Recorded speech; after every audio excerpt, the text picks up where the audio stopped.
Yeah, sorry, Brian. We got all that, but we're live. We are live. Ladies and gentlemen, welcome back to the pod. Our second episode of the pod. I'm joined by my very handsome co-hosts, Micah and Brian here. And this time around, guys, we got ourselves a name finally. Micah, I'm shooting it back over to you this time. Can you give us the name of the pod we landed on? I like your hat, Eric. So I think we should call ourselves the Well-Hatted Pod. That's right. Brian, why do we call ourselves the Well-Hatted Cinema Club? It's a deep cut for sure. I don't even know how many of our friends will even get it besides Ian and maybe David. Shout out Ian and David.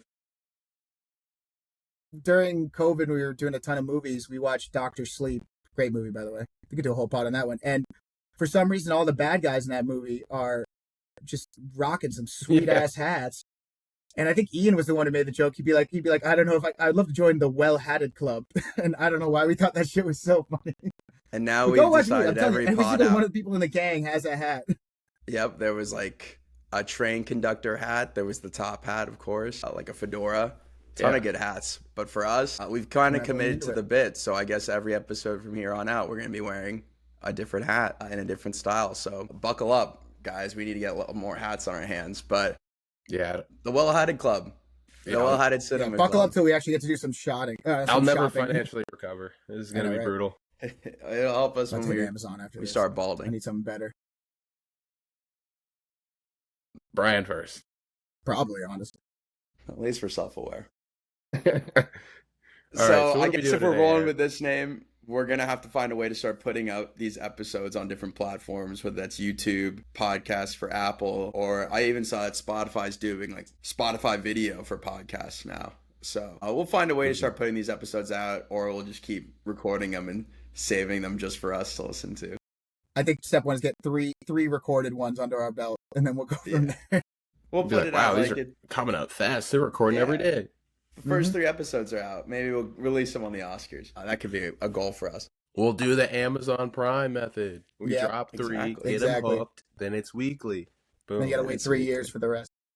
That's how it works. We'll have way more hats. Release part 1 of the pod, and then we wait, and then we drop part 2. Exactly.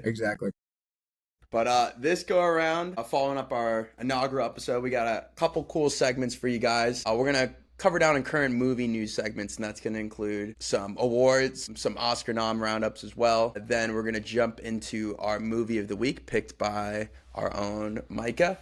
And then we're going to have a cast from the past segment where we're going to recast old movies with new stars. So any older listeners saying those darn kids, we're going to replace your favorite movies with current movie stars.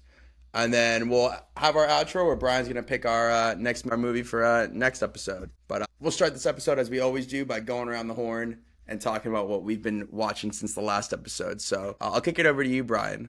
What have you been watching recently? Oh, man. It's a good one. I had heard for years now this hype, especially with the new one coming out, about Paddington 2 being the greatest, one of the greatest movies ever made. And I'm like, me and probably like, screw it, let's do it. And I watched the first one, and I'm like, well, that was just delightful. It was wonderful. Delightful out of 10. Funny. And then I watched the second one, and oh my god, I get it. No, I'm fully on board. That shit rocked. I cried. You're Paddington pilled? I don't know how you can watch those movies. Emphasis on the second one, but the first one is great too. Like, not just it is just comfort. It's like a hug in a movie. And the director was Paul King, who didn't do the third one. He did Wonka though, right? That's Paddington. Yeah, he did. Yeah, after that he did Wonka. It's got this like funny, like quirky, like it's very well directed. It's the humor's funny. I hate to say something like Wes Anderson because that feels like a cop out, especially with the second one having a prison sequence. But it's funny, like it's heartwarming. It makes you just feel like you want to be better because it all it is about like just radiating kind of. Paddington rocks. Paddington 2 sublime. I gave it 4.5. I should have given it 5 in hindsight, and I cried. Damn. And I have no shame about that. Watch it. When if you haven't seen it, ringing endorsement. Peru. Is that's I'm not making that up, right? It's a new one, just came out. March 14th? Or was that Valentine's Day? Is it out? No, it just came out like this past weekend. From what I'm hearing, it's still pretty good, but it's a very like Shrek the Third kind of thing. You know what I mean? Like it's fine if you like it, you like it, but it just doesn't compare. When you He's make got two, cubs. I don't think he's got. Mike, I haven't seen it yet. I don't know. He's Child, in I'm pretty sure Peru. he's got a grown ass man. I don't know. No, I just feel like people are saying like you can tell like it just the first two were so good that this one just is it's good apparently. But I get it. Is my point. Holy shit! Like, and Carly's making fun of me when we finish. She's like, "Are you crying?" I'm like, "Excuse me for being a human with a heart." For having a heart, yeah. Beautiful. Loved it. It's okay to feel, Bri. It's okay to feel. It was so good. That's Not passing it off to Micah. Let's see. Yeah. All right. Well, since I get to go before Eric, I get to snatch "I'm Still Here" right out of his claws because we both saw it this weekend. But I get to talk about "I'm Still Here." Got to check off that last elusive Best Picture nomination, and it was so good. I was blown away. Like every 10 years, I watch a movie from Brazil, and I'm like, wow, they're cooking down there. And this is such a good movie. What was the last one? City of God? Yeah, I think so. That's a good one, though. Yeah, right? They're cooking down there. No, that was a great one. So I didn't know this was a true story, and honestly, it's structured similarly to Anora, where everything's like so good in the beginning. And I love the way they shot that. You just love being with like the family. I don't know where they found those kid actors, but they were killing it the whole movie. So good. Oh my god. And there's like a really hard shift when like the dad gets arrested, and Fernanda Torres like portrays this really resilient character throughout her entire life. Spoilers. No, that's in the trailer. I'm kidding. I haven't seen the trailer. Spoilers for this. Also, it's a true story. You can just look this woman up. Spoilers for 50 years ago. It's like when Eric spoiled Titanic, bro. The hat. Brian, I hate to tell you this. She was alive like 10 years ago. Who, the guy from the true story? No, the woman Fernando Torres is playing. Oh. She died like 2014 or 2016. I have absolutely zero like context clues about this movie. Yeah, I am excited to watch it. Even more recent. Yeah. Nice. This is like it's a great story. It's one of those. I think I was in the theater with like a lot of Brazilians, including this older Brazilian couple that kept chattering away in Portuguese during the movie. But maybe they were just having flashbacks. I don't know. But they would and there was a very cute dog named Pompao, and like Pompao was, when he showed up, I was like, he shows up like super fast, and he's a little puppy. What that the MVP of a lot of MVPs in this movie. Very cool. Even the dad, they gave him slim. He was radiating pure dad energy through the screen, and he was a crazy looks match. They showed like real photos, and I was like, is that the actor? Is that the real guy? I don't know where I guess maybe that's just what Brazilians look like. I don't know, but really great. I mean, super powerful. I think you hit a lot of points there, Micah. The kid actors. I feel like Mike and I went and saw it on our day off. We had President's Day off, and we were like, yeah, we're just going to watch this Portuguese movie. But we had the theory that maybe too some of the kids were like actually related and potentially siblings because they looked so alike. But anyway, kids killed it. Fernanda Torres, I'd be okay with her winning an Oscar after that performance. One of those stories that you just don't hear about growing up in America, I feel like. Just a military dictatorship in the 1970s in Brazil. Like, we're not taught that in school. So one of those stories that really hits you in the gut and it'll last with you. But that was going to be mine. So Micah took mine. So I have to shift gears to a movie we were talking about going to see during the last episode, which we did watch last week early, which was The Monkey by Osgood Perkins. And boy, oh boy, that movie came out of nowhere for me. I was expecting, it seemed a little silly by the trailer. I was expecting something really Final Destination-y, which has never been my vibe. It did deliver on the kills. I guess kind of using the Shrek metaphor, but there was it was an onion. There were a lot of layers to it. There was themes of like passing off trauma through families, generational trauma. I mean, it was good, guys. Micah told me today that we apparently missed out on a post-credit scenes in an Osgood Perkins movie, which, I mean, I didn't know that existed, but that teased his third movie. Yeah, how would you know that? And which teases his third movie coming out this October, which is The Keeper, I believe, Micah. But yes, yeah. I texted you about it. I don't think I put it in the show notes, but yeah. I think it's called The Keeper. So, this man is I He's guess the cooking. busiest man in Hollywood. But more about the monkey. He probably shot them more like the sequence of when they were filmed versus when they were released. Long legs versus That's the true. monkey. That's true. You know what I mean? I feel like he probably shot. They probably spent a lot of time in post production. I don't know. I don't know the I whole mean, thing, but there's maybe long legs could use some posts. Like this one is. yeah. Like, no, you know what? No, there is a lot of VFX on this one. There's a lot of VFX on this one. I wouldn't be Okay. surprised. But yeah, just going back to your onion thing. Dare I say, two onions, two identical onions. And another good kid performance that I think his performance kind of kind of outdid Theo James's, honestly, because they were just so different. It's always exciting when you get a good kid performance because Mm-hmm. when you get a bad one, it obviously distracts. But like when you have Yeah, this when you movie have a wouldn't good work one, without it. Yeah. yeah, when you have a good one, that's great. All Well, I have right. to watch it this weekend. I was hoping to see it this past weekend, and then I found out I don't know what early release shit you guys I got, don't but I'm know, like, dog. I can't even get a ticket until Thursday. Well, today, like I said, Yeah, I'm just here get now. on your So. A-list grind. Bunch I have of to go Yeah, get alone. A-list. here. Do you understand what kind of island I'm on right now? I was on that grind, Brian. This is part of it. It's kind of fun after a while. I guess you're just better. Well, I still go to the movies alone, but let's not get it twisted. But I'm a little bit. It'd be to get A-list. It'd be better if I had someone to do it. That's So fair. and that You means need an I'm entourage. Then she By plays full price while you save that money. I like where your head's at, Brian. This is smart. But yeah, I'm excited to watch that. Back to your point about I'm still here. I obviously am gonna like grind through and watch the rest of the noms during this week, and it's nice to hear something like a review like that.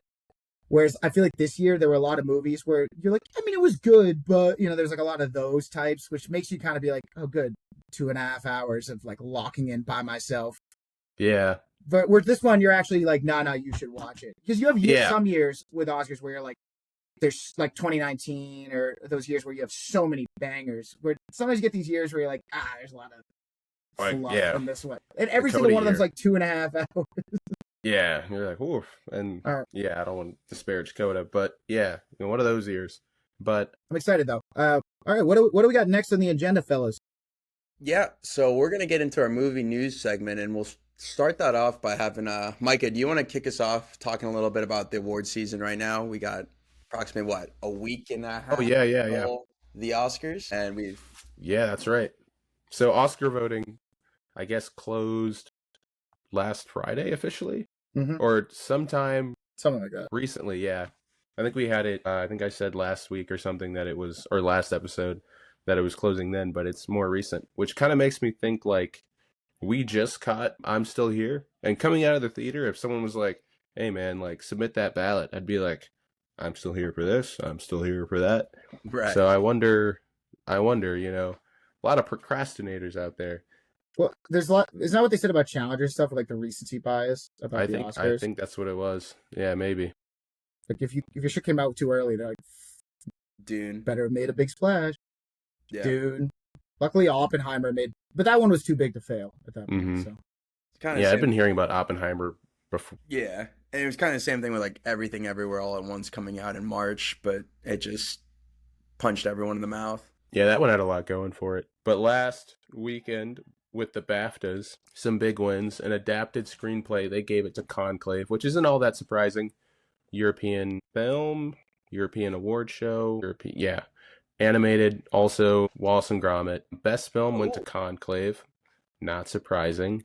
Casting went to Anora, pretty interesting. Brady Corbet won for The Brutalist. Directing, Rising Star, we mentioned him last episode, our favorite, or a standout coming out of Alien Romulus. David Johnson won the Rising Star Award. Yeah. That's cool. I'm happy for him about that one. And then leading actor and actress went to Adrian Brody and Mikey Madison. Original screenplay went to A Real Pain, which that is a movie set in Europe about Europe, kind of.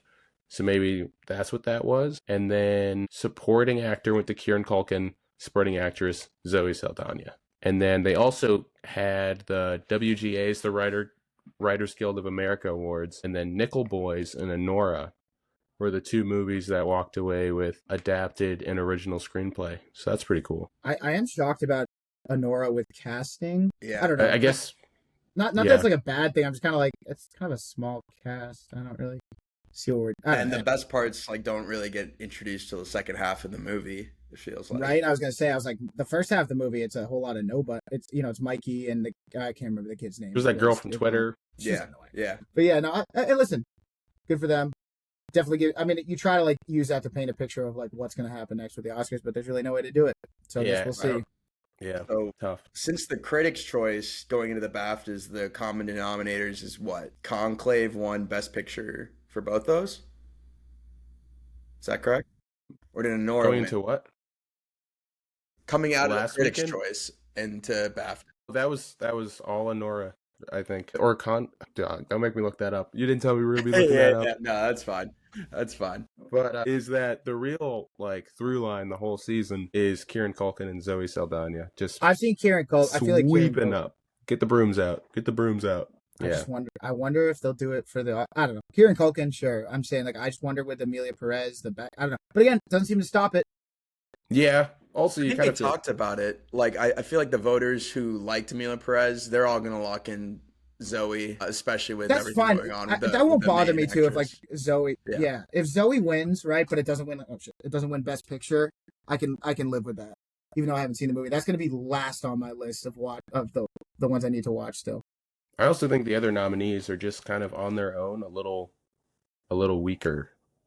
I mean, she does have the most screen time in her movie, contrary to I think everyone else in the category, but they're still I wasn't knocked away or overly impressed by any of the other.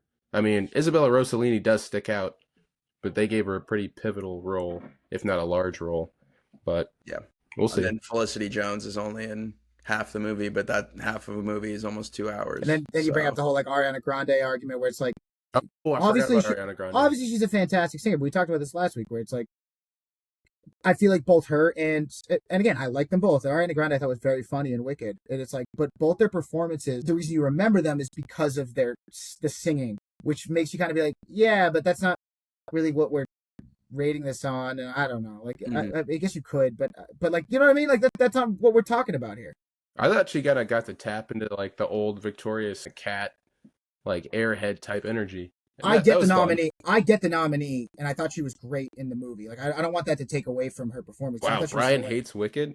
I Title of the know. pod. Title of the pod. Get him. I don't hate Get him. Wicked. He lives in Boston. I watched the damn thing opening night, and I thought it was very good. And I thought opening Ariana, night. yeah, I caught it about him. All right. yeah. But I thought she was great. I just kind of be like, is she gonna win? Like, this is Maybe. I There should mean, be a lot of 12-year-olds upset. Maybe.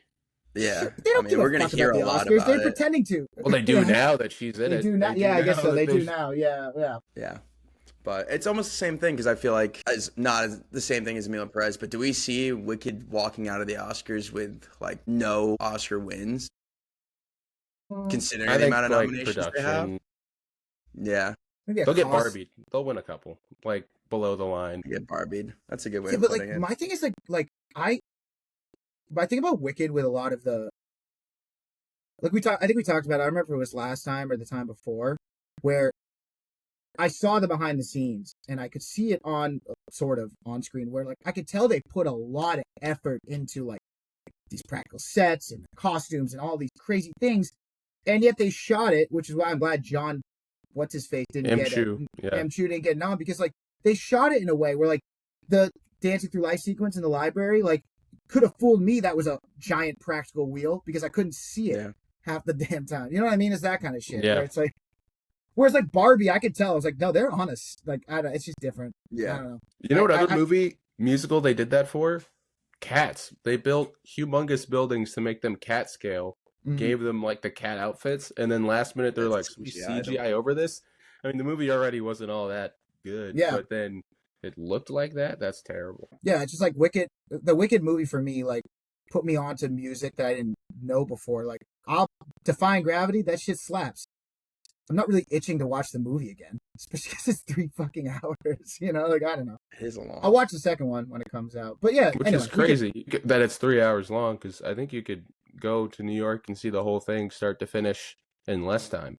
Probably. I mean, probably. My favorite part of Wicked is that why the hell did they follow the yellow brick road? There was literally a bullet train to Oz. They show that in the movie. There's a fucking train. That's true. That is true. Yeah, I think the Nice, very train's a true. book and a new invention. Well, I know it's not direct. We're not gonna get into the whole Wicked thing. I'll drop it. I'm gonna Wicked drop it. Pod. No, no. All right, Mr. Opening Night. You can say that you want to do the Wicked Pod, Brian. You have to earn tokens to get her to go see other movies. Okay, Yes. something you might. Do you know You how got a much Alien yogurt card, Romulus a set me? punch You know how much card? Alien Romulus set me back? That one took a lot. That like I basically dragged her opening out to Alien Romulus, so she's like, "I want to go to Wicked." I'm like, "Shit, I guess I have to." Yeah. Gladiators. That's how it is works. Happening. No, I didn't even bother with that one. But All right, Okay. moving on. In other movie news, we got the first look at Christopher Nolan's The Odyssey. So you know what's so funny? I didn't realize how many historically accurate nerds were pissed about it. Like, Again, isn't that a true It's like- story? yeah, this feels like Gladiator 2 with the sharks all over again to a degree. no, I don't even Everyone know. get It's up not in even arms. that depth. No, I I agree. think it's to that depth because I feel like nobody cares about that. But like people are saying, like that's not real Bronze Age armor. Like, they're like I don't know what Hollywood's obsession is with the Oh, the broom helmets? the broom helmet. I'm like, who Yeah. gives? I don't know. Maybe that's just me. It's No, not a if you true want story. realism, if you want realism, go to Robert Eggers. He'll have like period accurate like forks and spoons and stuff. But Christopher Nolan's about the spectacle. He's like, this is Exactly. gonna look cool. I care more about him like making sure like it is because it's a long. I don't know if any of you read the book in high school. I have the book in my room. I'm looking It's at it. It's How big is ginormous. it? How big is it? It's huge. Micah, you I think got it it's right I now? think it's I think it's massive, and I think anyone would be happy to read this book. It's No, I'm just saying, satisfying like anyone. it's a kind of very me. satisfying book. It's me like with like what he did with American Prometheus to Oppenheimer, where it's like I don't care if Matt Damon has a broom helmet if it means that he's taken the Odyssey and created like a fantastic narrative that looks and is fantastic. You know what I mean? With Yeah. Oppenheimer, he had more tight constraints because he couldn't embellish too much because it's an actual story. This isn't real. He needs to make a cohesive story out of this. That's what he needs to do. And I know they're in production now, but this is the same thing with Oppenheimer with that close-up black and white photo of Cillian Murphy. Like, this is the only That's all photo you're we're gonna going to see for like 9 months. And that makes me so mad. I'm not going to lie, because like, Not as bad Matt as Damon, the he Killers looks of dope, Flower but Moon everyone one. gets mad about it. But what were you saying, Brian? Yeah, or the whale picture. No, well, that one was bad. Oh my God. I was talking Or about the Killers of the Flower Moon one. Yeah. Was Leo and Lily Gladstone sitting at that table, Yeah. and that's all we had for so long. Listen, but it's Nolan. Like I'm okay with it. Like it's gonna be great. I And then, like trust the him. fact that the first thing they started shooting, they're like, yeah, they booked out this cave in Greece and like put a giant animatronic in there. I'm like, all right, well, yeah, this is already gonna be fantastic. I can already tell. Yeah, they're gonna find a way to make stuff explode in ways that they didn't have the stuff sparking off to explode like that. But I don't care. There's I gonna don't be. care. I already can kind of tell. There's probably gonna be the cross cutting shit that Nolan loves to do. Where one part is gonna be Damon and his crew trying to get back, and then it's gonna be the other part with like I'm assuming Tom Holland's probably his son, and shit going on the island and a ticking clock, and people are gonna be like, he's done this before. I'll be like, you shut your goddamn mouth. A ticking clock. Come on, Brian. That's not fantastic. period accurate. It's It's gonna be a fantastic. sundial. A Okay. sundial. You're gonna love it. You get my point though. It's like they're gonna be like Nolan did the same thing with the cross cutting between things. I'm like, yeah, but he's good at it. Gives Yeah, a he's got shit. like two things. It's like explosions and time. He has two options. He either goes with very high brow, like very out there concepts, the Inceptions, the Mementos, the Interstellars, or he takes a story where you're like, did you ever think it could be stressful? I'm gonna make it stressful. Here's how. Yeah, There's, his We're gonna wife over- is dead. yeah. No, but I'm saying like they're gonna do kind of with an Oppenheimer with like the objective versus subjective thing, and like with Dunkirk, where I bet there's gonna be like the end of Damon's quest. He's almost back to I can't remember the island Odysseus lived on. And at the same time, when shit's going down on the island, there's going to be two different things intercutting to create tension. That's my guess. And I'm okay with it. People are going to be And like, it's he's done gonna that work. before. I'm like, It's gonna work. yeah. Yeah, I mean, I watching have tricks seen on it, some- but it's gonna work. it's okay, man. It's okay. Some people just deserve it. I don't want to bring them up, but my sunshine. Anyway, but I was gonna say I've seen set photos of like a certain horse, which I wish I hadn't seen, and From I keep trying to mute from these the random Odyssey? accounts, but it'll just I'll just be I getting hate, like I set hate photo. set leaks. I hate It's like that a shit. half naked horse, a Trojan horse. I mean, half naked, and I'm like, oh, put that tarp back over it. Yeah. some crew members wiling out, or I don't know, some. No, I hate that shit. They'll be like, first look at thing. I'm like, I didn't want to know. We don't Yeah, want to see it. hit me with the trailer in front of Avatar 3, and yeah, it's gonna get And we're good. crazy in the theater. So you and Avatar 3 cracks me up. They're apparently bad guys. They're apparently bad guys now. The All right, ashy people. You're so jaded about Pandora. The power Brian. of love and hatred Just for believe in humans will something. All right? unite them. I liked Avatar too, but I'm just kind of like whatever at this point. All right. Good for you. What's next? What's next? Okay, so to switch gears here, Eric and I thought he was going to bring it up earlier, talking about his recent watches, but thank God we had watched a third movie. Talking about the state of the MCU right now, coming off of Captain America: Brave New World, a movie that is neither brave, does not span the whole world, and has nothing new inside of it. It's just really bad. And spoiler alert, it's Incredible Hulk 2, and nobody brought it up that way. It's just a sequel. I've heard that from multiple people. I watched a review, and I'm not going to repeat his whole spiel, but someone said you could have put any MCU hero in Captain America's place in this movie, and the story would have pretty much been the exact same. Yeah, there's fun action sequences which are tailored to Falcon's abilities, which are great. I thought the dogfight sequence was fun to look at, but I think this movie felt like it was written by AI.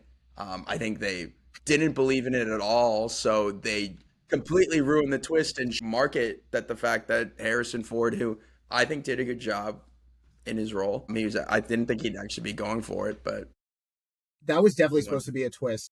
It was supposed to be. I've heard from multiple people that like, because the whole thing, right? Again, I heard the whole thing is that the dude from Incredible Hulk has been putting that shit in his medication. So I'm guessing whatever the original version of that movie was, it was probably going to be a huge reveal when Buddy hulked out at the fucking podium. It was supposed to be like a series of building reveals that culminate in him hulking out. But what ended up happening is like they just, you don't care about the leader in this movie at all because they shoehorned in another villain, and that was all reshoots. The secondary villain only interacts with Anthony Mackie. Giancarlo Esposito's one? Yes, Giancarlo Esposito only talks to... That's great. Well, here's my two things about this movie. Again, I haven't seen it. One, I've heard that the whole reshoots are like painfully obvious. And two, like that being said, like you have a movie that had a changed title, crazy amount of reshoots, costs, I think, damn near 300 mil, and it comes into this at a runtime of under 2 hours, which is hilarious. And number two, I really want to credit the people, whoever was charged with cutting together the trailers, because they really did their absolute best to make this look engaging. Like, remember the early trailers before the Red Hulk really got leaned in, where it was like that dum, like they did a sharp trailer. They did like they tried to make it look like more like a secret society, and I'm like, I imagine it's probably kids like our age sitting in some booth being like, all right, how do we make this look? I don't even know. Oh, I think you're absolutely right. Yeah. I'm not gonna lie, that was what got me. The trailers were sharp, and I was like, I'll give this a run for its money. Like, I want to tap back in this year and watch the 3 Marvel movies. Don't ask me about the shows, but I've been off it for a while because the state of the MCU has been so. It's been 6 years since Endgame. I think that's part of the problem is the shows, because I don't know how you felt watching this movie having not. What, did you not see the? Oh, you that was you, Micah. You lagged out for a little minute there. You hear? Check. I lagged out? Yeah. Oh, shit. Eric, I can hear you, right? I see Eric lagging out. No, I got Micah. Well, he's still lagging out. Micah's back. No, you're good now. You're back. You're back now. What were you saying? Brian. Oh, I was gonna say I think that's part of the problem is the shows because like I had seen the Captain America Disney Plus show, and I can't imagine. And like even I was like every scene just was so much exposition because they know you didn't watch the show. So well, that's the thing. They've expanded too far. They don't even know what to do with themselves anymore. And that's what's crazy, Micah, too. It's like they've. I know that they finally addressed the Tiamat, where that fucking thing is in this movie, kind They're of. Calling it Celestial Island. They've opened so many doors after an already massive universe that they don't know what to do with. So some things they bring back and you don't know what they're talking about, so you have to expedition. Or you things like, do you remember there was a season of Moon Knight? That happened.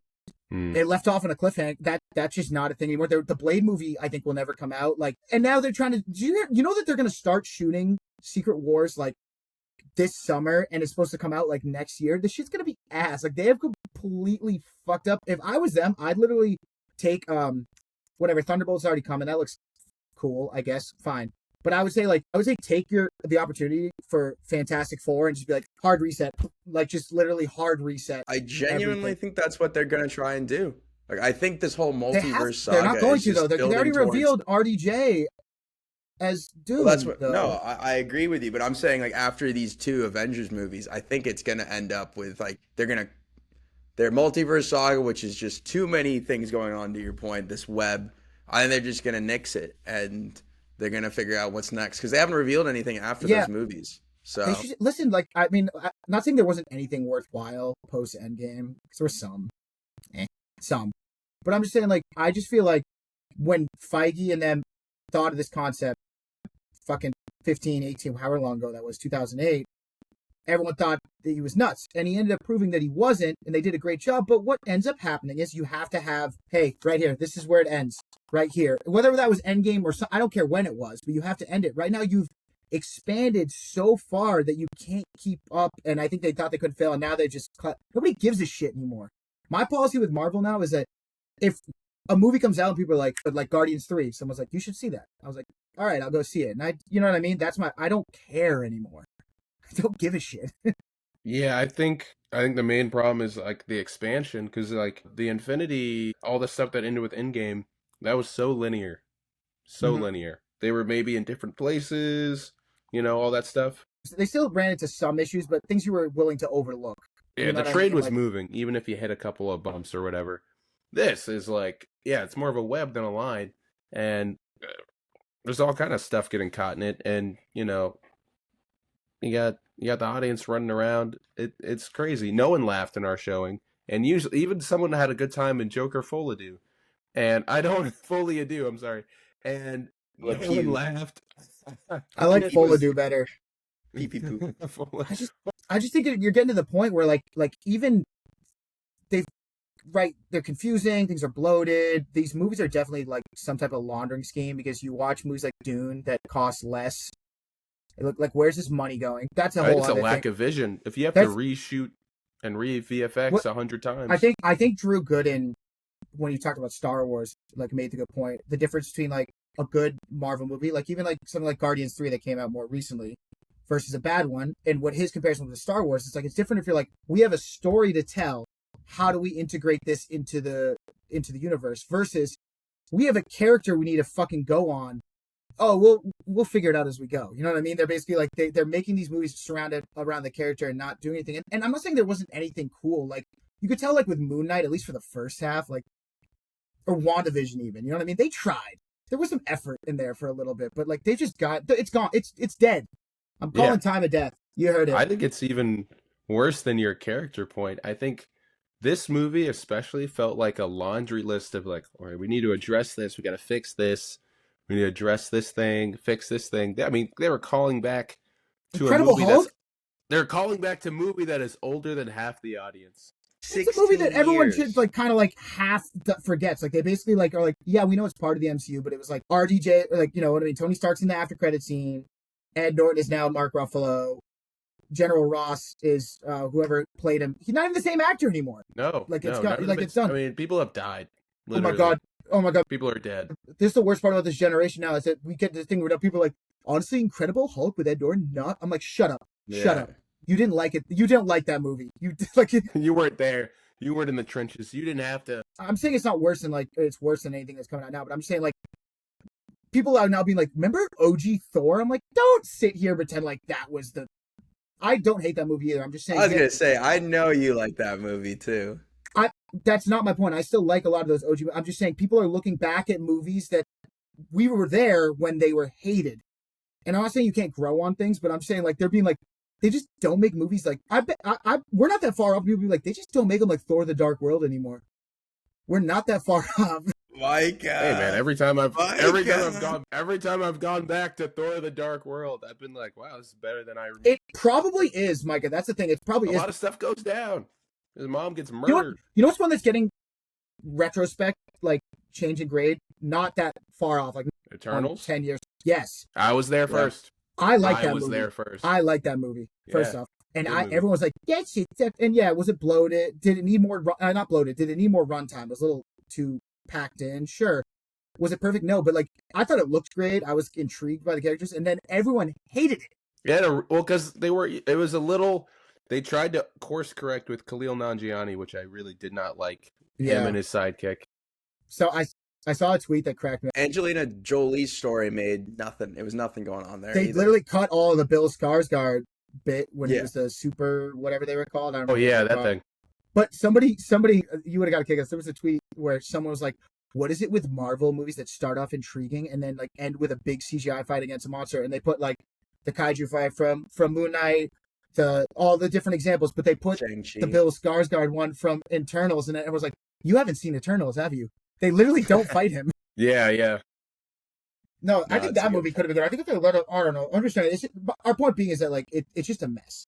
Also, that movie had a real director. This is a Yeah, guy that came and from it looks streaming. good. Think about the real directors they've had. Phase 5 ends with Thunderbolts. It's Phase So- 5. Yeah, it ends. Insane. That's what I'm saying. Thunderbolts. James got. I think the Thunderbolt one. Those guys who did Beef, the writer, two of the writers, and the director did Beef. Someone with like a vision. You know I what can I mean? see that. I can see that being good. I'm not going to say it is, but I'm intrigued. I'm intrigued. Yeah, I'm excited for that. I'm with you. Like you have James Gunn bringing back Guardians. That was good. You Yeah, have Ryan Coogler, Celine Song. even the Russo brothers before they got overbloated, right? Like when they first came in, they were filming the action sequences from Community. They had fun. That's why Winter Soldier everyone loves. Oh yeah, And when they got announced as Yeah. the ones for Endgame, or I'm sorry, Infinity War and Endgame, I was so stoked. But now they've, you know what I mean? It's like the old, like, you either die a villain or die a hero or live long enough to see yourself. The Gray Man. This is what you get now. yeah. What's that new one they have coming out? The Electric Stage? Well, they're doing Secret Wars, so buckle up. Yeah, we're back. So, and I mean, I think we should wrap it up with our MCU talk. We're slipping back into our old ways. Just to bookend, yeah, your Eternals This is what you conversation. clip, man. This is what you clip. Yeah, your Eternals conversation. Like again, you have a real director and a good cast and what you're doing, and like then you get the studio shoehorning in. Here you go. Here's Kit Harington for you. Here's Harry Styles. And we gonna see Harry Styles in the new Avengers movie? Or is anyone excited for that? That's a post credit. I think Kit Harington was supposed to be in build Blade. hype. I think because Blade was in, Marshall Ali was in audio-wise in the after credit scene in Eternals. Like that's the kind of shit. And like, you know what the thing is too that pissed me off is that like everyone wants to come after a lot of these the writers, whatever. But I'm like, I don't even want to blame them. Like even the guy who wrote It's a shootout. Quantumania, which sucks. I'm just saying the guy who wrote him. He was like one of the big writers, like on some of the best episodes of Rick and Morty. And they basically told him and be like, you know, multiverse stuff. And I can only imagine the battle he went through where they're like, no, but you didn't introduce enough. Like, you know what I mean? That's why I don't want to give too much hate to the writers and the directors in these series because I don't think it's like the woman who's the one who did Kenobi. Everyone got on her ass, and I'm like, I don't think it was her fault. You know what I mean? Like, Or a good director that only has 2 modes did the Boba Fett one. Unfortunately, you got Right. kid mode Robert Rodriguez instead of adult murder. I mean, you were never gonna Which it be should able have to been. walk that line for Disney. Yeah. You're never gonna be able to walk that line. It's too much. Andor Okay. season 2 coming Yeah. out soon, though, guys. Where's the trailer? Bring For the Boba trailer. Fett? No, for Andor. Andor. Yeah, we're ready for Andor.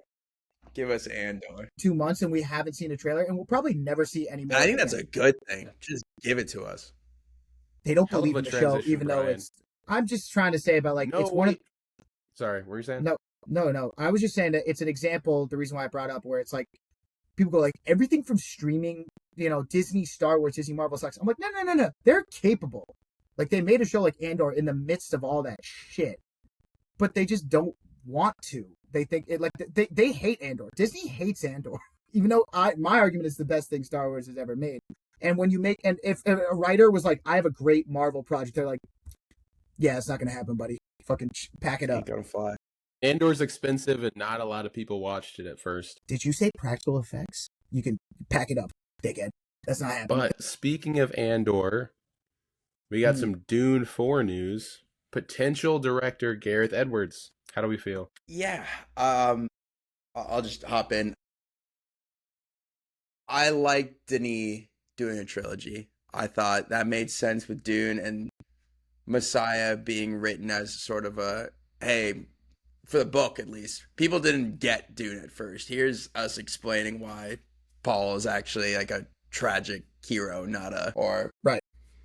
he isn't just this hero story.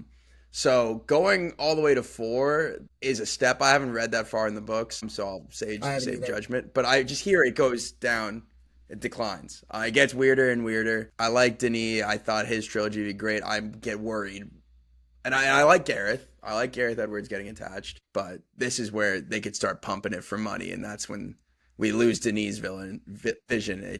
It gets scary. I agree with you, like in the sense where it's like, I think obviously I'd love it just to be Denise, but they already made the fucking HBO show, and I'll Mhm. circle back to that. I'll circle back to that. I'm saying that like this is his world. I'm glad he's doing the trilogy, but like you said, I haven't read that far past stuff. But I'm saying like I think there's no reason for him to stick around going forward because I think his trilogy is his story's going to tell, and they're going to keep pumping out more whether we like it or not. So, but I'm saying why I like Garrett is like I don't know if you watched Dune Prophecy at all. I didn't even finish it. But like, even though they mirrored it after Denise, like you could tell with different fight sequences, different things, it lacked just like a little bit of the flavor. And I'm saying that like even if Dune 4 does come out and it's not going to be Denis and it's not going to be as good as his trilogy and it's probably going to be a cash grab, it's like Gareth Edwards is at least a director that I know cares about the visual, where he might even look at a script that looks garbage and be like, all right, well, I'm going to make this look good at the very least. And he's going to, try to mirror Denis and Greg Fraser. You know what I mean? Like, so I'm saying in terms of a cash grab Dune 4, it's kind of the best you could ask for, low key. You know what I mean? I think he's a guy that can create a visual maybe you haven't seen on screen before. What was his AI movie with John The David creator, Washington? The Creator, yeah. creator, he made that shit you for like know, 70 mil, didn't he? yeah, Yeah. I didn't, With Greg Fraser. pretty cut and dry, but it looked different from a lot of things I'd ever seen before. And I think that's something I really like about Denis Dune movies, like especially Dune 2, the way it opens when they start gliding up that cliff. That's an image that sticks in your mind. I think that's what Dune should be trying to go for. I think that's what was lacking in Dune Prophecy, in Right. addition to some other small details. And Gareth is a director who respects like every frame is a piece of art, even if the script might not be that great. Because the creator wasn't an amazing movie, but it It looked. wasn't breaking any new ground. No, yeah, but like he's the kind of guy like Eric. Think about like damn near like 10 years ago. Obviously, he did Godzilla. I know he did that movie before. I'm gonna blank on it. Don't remind me. But he did Godzilla 2014, which is dope. And then, but even with Rogue One, like It that looked is great. by far the prettiest Star Wars movie. So like you said, Mike, it's like after the Dune trilogy is done, there's really probably not any more groundbreaking stories to be told in the Dune universe. I But think, yeah, Gareth Edwards is going to like be like, look at what Denis Villeneuve created here, and I'm not gonna like come out here and put some CGI ass green screen. You know what I mean? He's gonna put some elbow grease. Sorry, Eric. I've been No. And I entirely agree with your point that if there's going to be someone that respects the source material, it'll be Gareth Edwards. Yeah, visually, then I'm happy it's Gareth, and I agree with you that I'm sure it's gonna look great. I think that like people had already said it's impossible to what's the word adapt the Dune material to screen anyway, and this has been Denis. the Like, David Lynch shit. Yeah, yeah, but this is, and they've tried to do it in like shows and like everything. But Denis been thinking about this. He was like making screenplays for Dune when he was a kid. This is like his childhood dream. So like that's I why think I'm like yeah. this is scary to me to see it go beyond that. But I'll be there opening night for Gambits as long as it's like we don't get the reshoot stuff. Yeah, But then let someone else take it over. Like you said, it's like Denis has his Dune trilogy that will exist, and I think it's going to go down as one of the greats. But like you said, and I haven't read all the books past Messiah, but I know other people have. The quality drops of content, like it does. So why would Denis even come back for any of that? So if the studio's gonna milk it dry, let them. Denis trilogy will stand alone. And if they're gonna make a Dune 4, like I'd rather it be in the hands of someone like Gareth Edwards. So even if you're like, oh yeah, it's way worse than the first three, but it looked great still. You know what I mean? Like I feel like we can't get mad about it. Like why? It's like if remember they wanted Nolan to tie into Man of Steel, and he's like, go fuck yourselves. Like you know what I mean? Like Yeah. Denis has his story. I think he's done. He wants Paul Atreides' story. That's my last point on it. As long as like the studio doesn't make Denis like sacrifice creative choices in the third movie, they wouldn't to fit their fourth story, I'm cool with it. Go do your thing. If it's gonna happen anyway. Sorry, he can do whatever the hell he wants. You know what I mean? Thanks to Dune. Because after Blade Runner, it was like he wasn't about to get work for. That's what I'm saying. But like Nolan got the Dark Knight trilogy. I think he was. That's why I think Nolan might be the smartest director around, because he made a couple films. They were great, but he couldn't get the funding for anything he wanted to do. So he's like, "Fuck it, I'm gonna make Batman." No, yeah, it's like the one for you, one for me. Exactly. He made the Batman shit, and then suddenly now he can literally do whatever the fuck he wants. And I think Denis is now approaching that point where he's like, "I'm gonna make Dune a Messiah. It's going to make you who is it, Warner Brothers?" He's like, "Warner Brothers is gonna make you $1 billion easy." He's like, and then I'm done, and I'm gonna do whatever the fuck I want. If you want to sign me on for those, great. Yeah, we got to see how Jurassic Rebirth goes, because I mean we've seen it happen It'll before, where make you make money. a stinker and it's like, hey, that job you had, I don't know though. give me that back. First Jurassic World made, even the second one. I think all made the shit ton of Jurassic money. Worlds have made money. The third one They I all think made money. didn't make. Did the third one cross $1 billion? They all made. I don't know about $1 billion, but they all still make money. The point being though is now you have a kind of not a I know it's still Jurassic World, but it's kind of a reboot with Garrett. But it's like that movie's guaranteed at least 800 mil.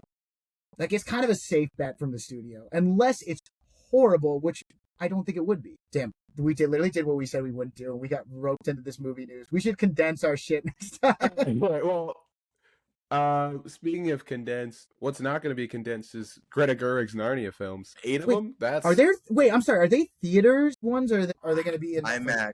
Hey, respect to Greta Gerwig, real artiste. She's like, put my stuff in theaters, Netflix.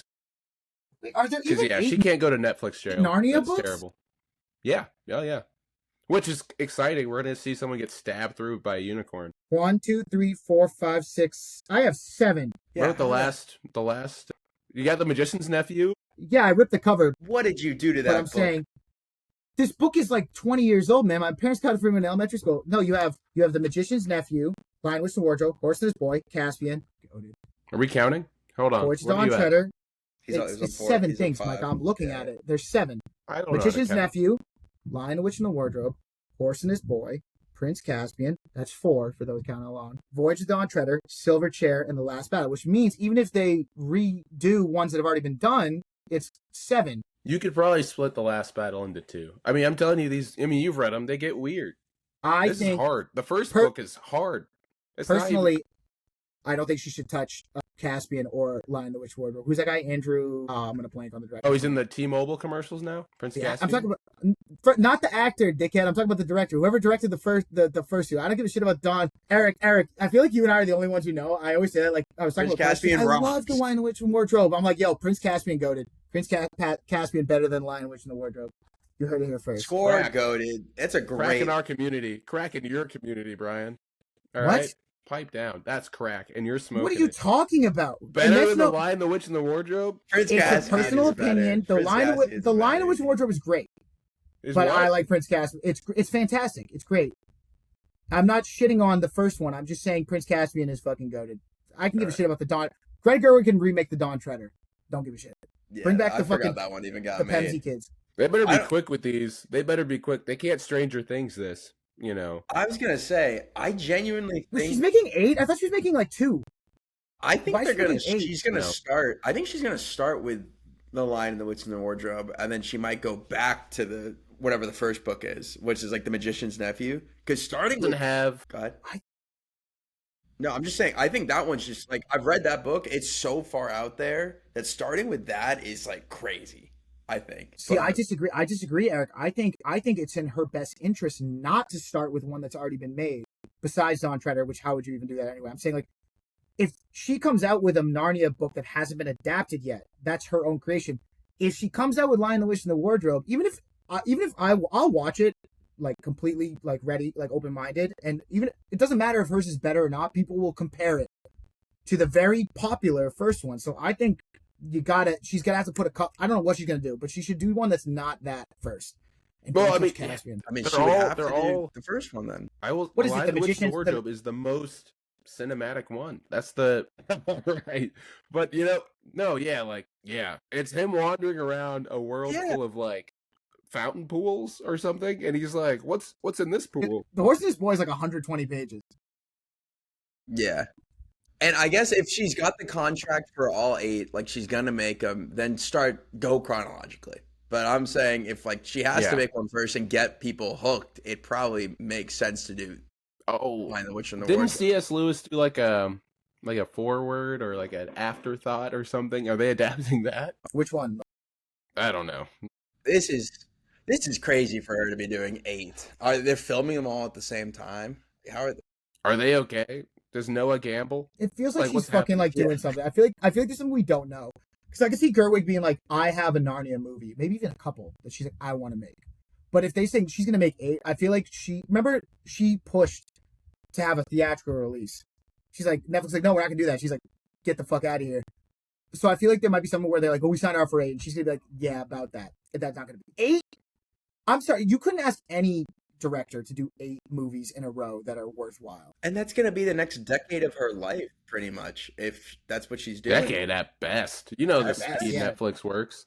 No, I agree. Like, At even if best. she fills some of them at the same time, like, this is going to be Avatar. Like, they're doing 5 in what, 28 years? Also, how do you sign on for that many without like seeing, like, if they're like, all right, Greta Gerwig, we want you to come on and do Netflix. We bought the rights to C.S. Lewis, Chronicles of Narnia. We brought Greta Gerwig, great director. They're like, you think they'd be like, okay, let's do a 2, maybe 3 movie deal, depending on what she had written, being like, let's test it, right? You got to do that. Like, they didn't sign on until they kind of got early screenings for, like, let's think of Planet of the Apes after, Matt Reeves left. They didn't sign on for 5 until early screenings. They were like, all right, this is actually, Wes Ball is actually doing a pretty good job. You know what I mean? Like, 8 movies is a Yeah. lot. That's a But they lot don't they don't work off the theatrical model though. They're not they're on like a streaming I model. just don't imagine like Gerwig would be into that though. She might be into money. I'd like to think better of her because I'm actually a big fan of her as a director. Hey, she's got kids, maybe Noah gambles. I don't know. His I'm not movies saying aren't she doing so hot. I mean, like money okay, making then wise. but like make it 4 then. 8 is so crazy. 8's Remember they did David Yates with the fucking the what are they calling him? Fantastic Beast. Beast? Look, that's dead in the water.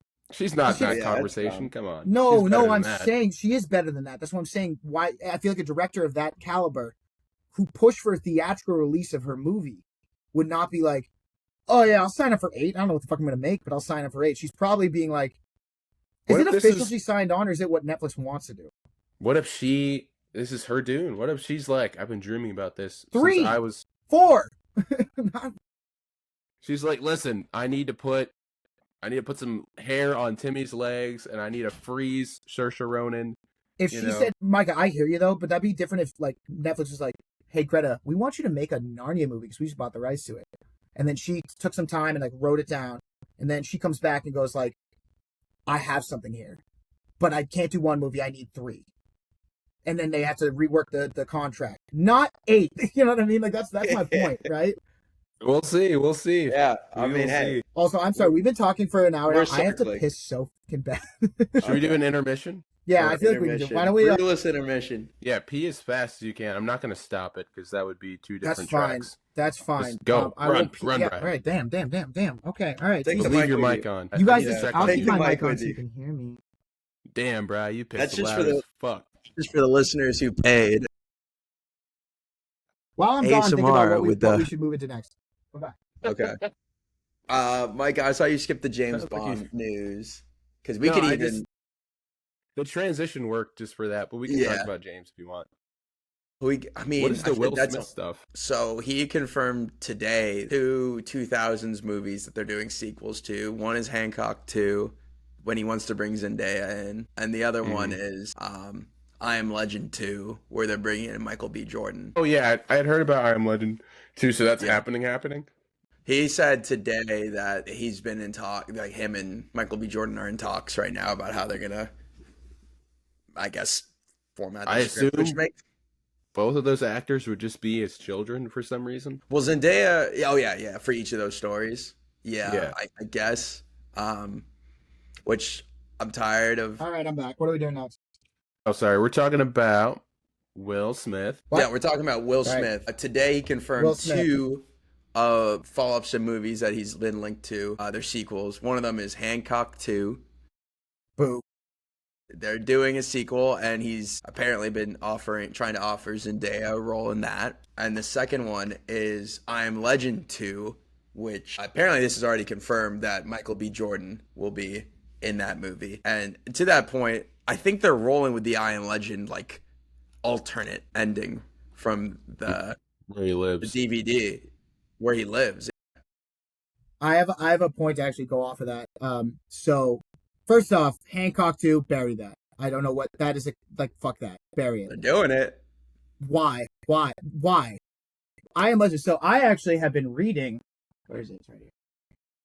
I've been reading the original book of I Am Legend. Very different take. 1958. They're like vampires. Like they all know where he lives. It's weird. It's very different. They're like horny, right? They're like, yeah. No, they're like the women are trying to like tempt him out, and he's really struggling with that. I haven't finished it yet, but it's anyway. It's funny. Like he's like I don't look out the people anymore because the women will seduct me. And I'm like, this guy's weird. Also, like it's written in 1950, so it's like I don't think the author's racist, but like some of the shit is like or he's he like might be. no, well, like I'll give you an example. Like he's trying to figure out how to solve something, and he's remembering a conversation he had at work that had relevance to it. That his coworker told him, who happened to be black, and it's not as bad as you think, but somewhere in the middle of like how he refers to his coworker, like not the word, but like close enough. You get me? So it's like that kind of shit. Yeah, okay. No, it's Where not are we the end, going but it's like anyway. The point. Sorry, we can cut that part. No, we're leaving it in, Brian. I didn't say anything. It's anyway, February. All right, the Brian. point I'm saying the author was racist. Now repeat after me, Brian. My name's Okay, Brian, and so I'm sorry, black people. My name's no. So Anyway, I don't guess really know how we circling got back. from what the book that part to My point being is that like I was Will just Smith. it's tangent. Sorry about that. You can that's not relevant. My point being is that I Am Legend, especially the director's cut, which I've watched, like with the alternate ending, it's more about like his coping with the fact that these people aren't mindless zombies; they're actually a thing. There's a sequel there. I don't know what it is, what it should be exactly, but like it should have came out probably 10 years ago. But I'm saying like when they're like, we gotta do I Am Legend 2, I'm like, yeah, there's actually a lot more I'd like to see out of that world. Whereas I hear Hancock 2, and I'm like, that's fucking stupid. Why? Yeah, long walk for a small drink of water. I apologize. I'm just like that. Yeah. That was my point. Yeah. No, that's totally fair. Cut the other stuff. No, we're not. I will say, yeah, the well of superhero, even a super anti-hero like Hancock, has been tapped to death. Right. Oh my god. Hancock was not even that well received at the time, but it was like kind of its own thing. Now it's like there's no need for a Hancock movie. Also, it was over. Yeah. Stories and him and Charlize Theron are like what? They're not together anymore. Which she's in that movie. So is Jason Bateman. So he keeps his distance so they can keep his powers. There wasn't even like a big fight at the end. Yeah, but Zendaya's there now, so it works. Who gives a shit? It's the same reason I'm not fucking excited for Euphoria season 3. I like the first 2. I'm done. I'm just saying, like, I Am Legend 2. You say that, Brian. I'm just you saying, all like, talk, but I look at my Twitter timeline, it's popping off. I don't know. Someone's watching. That's between you and God, my friend. I'm just saying that, like, I hear I Am Legend 2, and I'm like, okay, a little late, but sure. Yeah. When I hear Hancock 2, I'm like, that feels like Will Smith, like, going into the studio, like, throwing money on the table and being like, listen, and I think we should cast James Smith as my son. like, I don't know, just... Yeah, that's Jaden being like, Dad, I need you to cast me a movie where Zendaya is my girlfriend. Please. Exactly. Please, Dad. It's just like, there's just no... Watch Hancock again. 1, not that great. 2, like, there's no need for a sequel. He doesn't even fight a big baddie. He just gets weaker and weaker because he's near his hoe, who's married to Jason Bateman, and then he gets shot. Well, there's your baddie right there. He gets shot in the hospital, and then he's like, then they come to get him, and he has to run away. The end. Yeah, sorry. But he cured his alcoholism, Brian. Power of love. You don't know that, though. He went to prison. Okay. All Let's right. move past. So, yeah. Should we talk about Dwayne Johnson now being cast as the lead in the new Scorsese movie with Leo? That makes me fucking emotionally nauseous. And Emily Blunt again, right? Dude, do they love each other? Like, what's happening? This is their third movie together.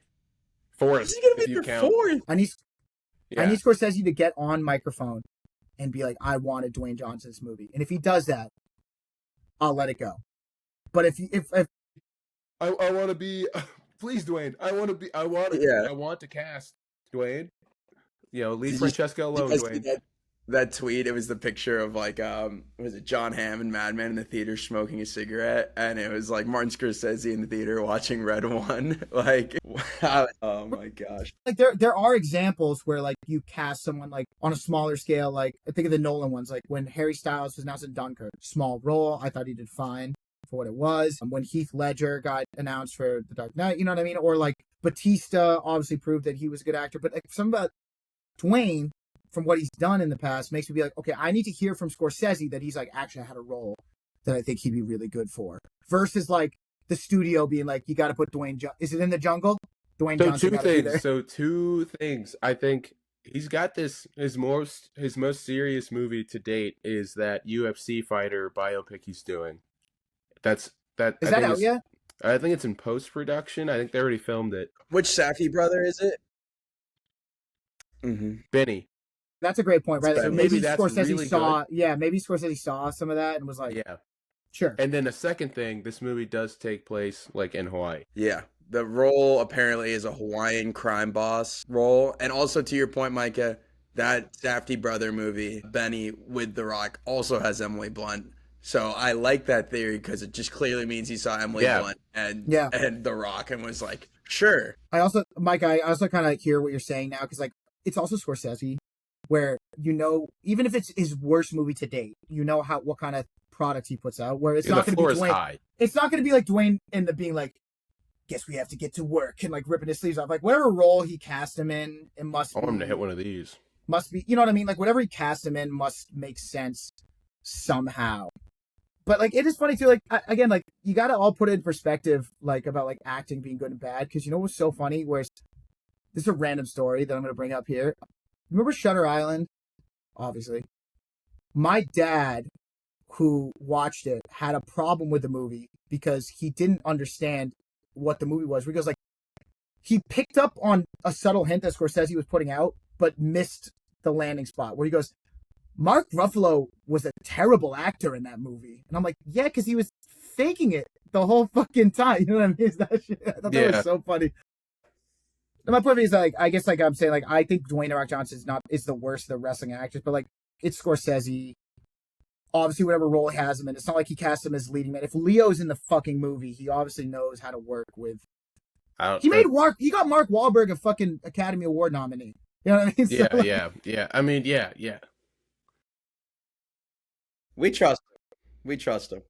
But I'm saying, like, you put him in the right role. Like, I feel like if you know your actors and you're like, I have a role that suits them. Like, Mark Wahlberg, I do not think is a good actor. But he put him in a role where he succeeded. He's like, we're going to make you be a racist Boston cop. He's like, yeah, fucking say less. He's like, check my history. I've got the crimes. My resume actually just says I'm the guy who does his job. You must be the other guy. like, you know what I mean? Like, I imagine that like somebody found like obviously James Gunn found Dave Bautista, but then like Denis used him too. Yeah. And like I don't know if Dave Bautista could carry his own movie. Actually, the other day I just watched a Dave Bautista led romantic action movie. Was it good? He's not bad. It's mostly for the action. No, but you get my point. It's like I don't know what roles he could do, not to, but like if Martin Scorsese was like, I'm making a movie in Hawaii, I think you know what I mean? Like he could have an idea for him, so that I can get on board. But not to compare their acting abilities, but like I was listening to an interview with Mikey Madison, and Sean Baker was watching her Scream movie and called her, and her agent was like, I've been thinking about you in the back of my mind since I saw Once Upon a Time in Hollywood. Can I write you a movie? So he like tailored Honora to her. And look at all the success it's having. So you hear that happening all the time where like they see performance like what was it, like obviously Nolan liked Cillian Murphy, but then when he saw that photo of Oppenheimer, he thought that was great. You know what I mean? Like it happens. People write the character.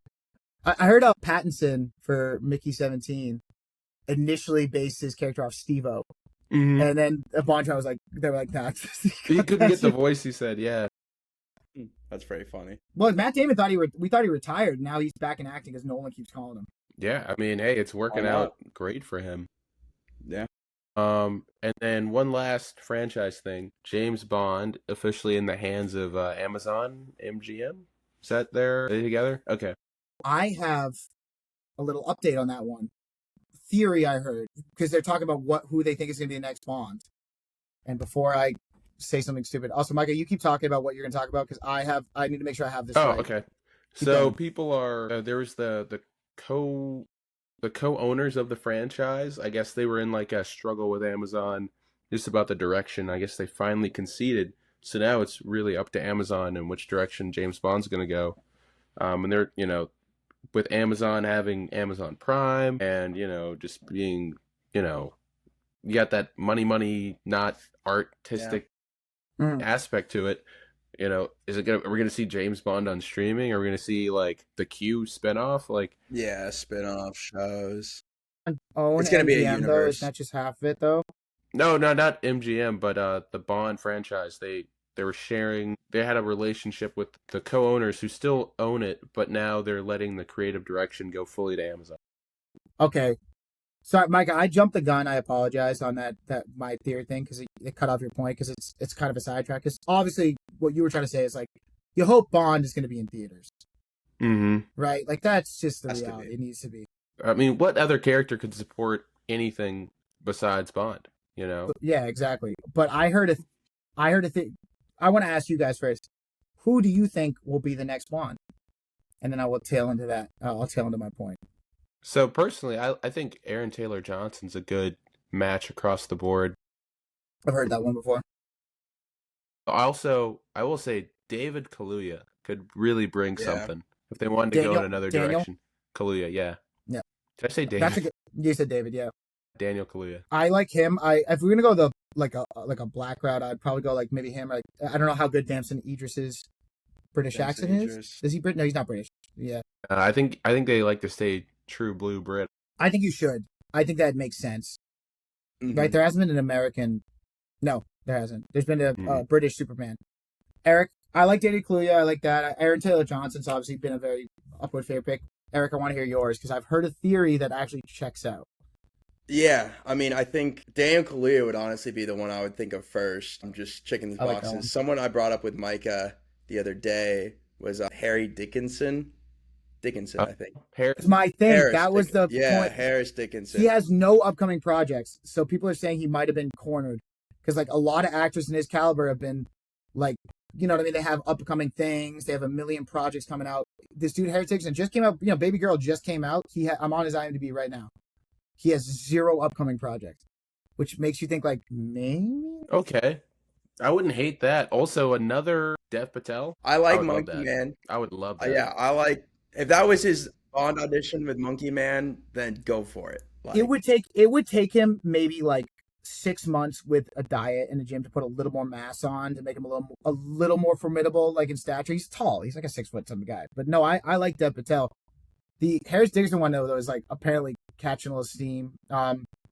Taron Egerton ruined his chances. Unfortunately, auditioned Kingsman. for it and ruined them simultaneously with Kingsman. But honestly, I'm up for any of the people just named. I'm okay with it. If it's Dev Patel, I love Daniel Kaluuya as Bond. That would be cool. I think he's who would we funny as not fuck. want to be? I think as the Bond? window is passed on Idris Elba. The window Yeah, is passed. he's a little old. There was an era like if Henry they had cut it Cavill. after. No. Way too big of a Bond. If they had I agree. stopped Daniel Craig at Skyfall and brought Idris Elba in, maybe. But like Daniel Craig has said, like the reason he doesn't want to do, he's like, this is exhausting. You need a young guy. Daniel He Craig's kept getting already hurt. old. Yeah. He's old as shit. Now you need someone young. And listen, they might find someone new, kind of like a Tom Holland as Spider-Man.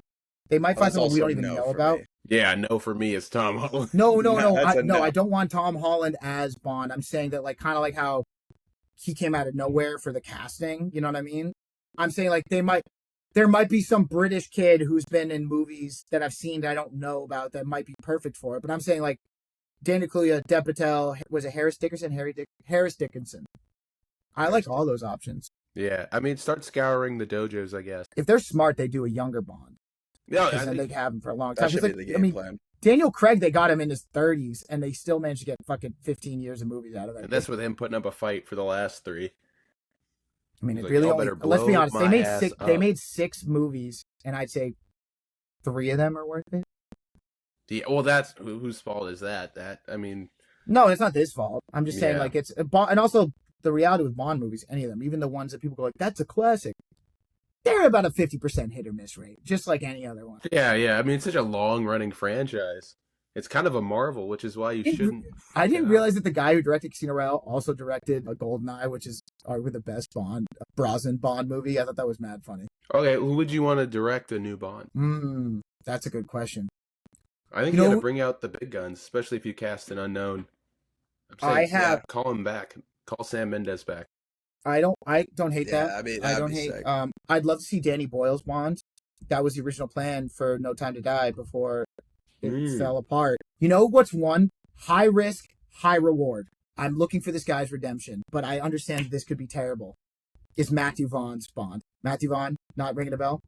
Or you No, what I I'm know talking- who Matthew Vaughn is. No, I'm saying no. I know. I'm Hear me saying out. no. Hear me out. Okay, like he has been on just an absolute skid, just horrible skid. Like it's been bad.